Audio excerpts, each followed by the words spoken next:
You have a photo that might be a little bright or a little too dark, but you know it works and you want to use it. So how do we correct that? Go to your photopea.com, connect it to your Google Drive. Once we're connected to your Google Drive, locate your picture. Click your picture and it will open. Once it's open, you're going to go to the top and you're going to go to Image, Adjustments, and you have four options. You have your expose, you have your curves, your levels, your brightness, and contrast. We'll mess with our exposure right now. You can decide if the picture needs to be brighter or if the picture needs to be darker.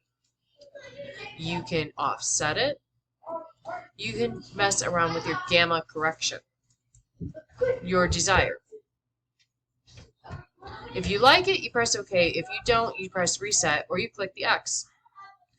You can go back to Adjustments, Curves, and you can pull down certain tones. It really sets the tone in your photography just by pulling on that curve. You like it, keep it. You don't, press Reset or the X.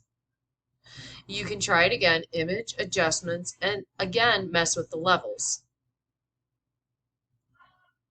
You can slide the squares around. You can go in and type a certain number.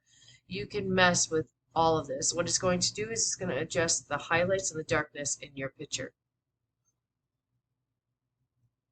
Image, Adjustments, and then the last one, I believe is brightness and contrast. You can mess around with it that way as well.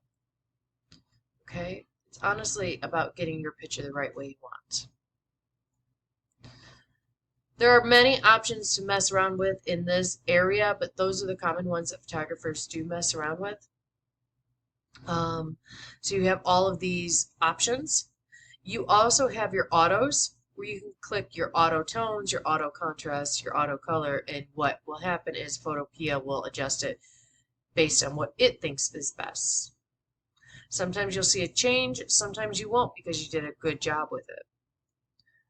Okay?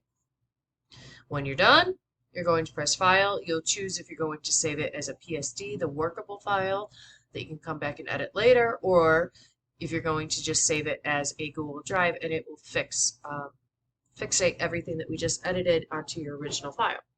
So be sure that you're ready to save your work before you close the program. Hope you enjoyed this. Thanks.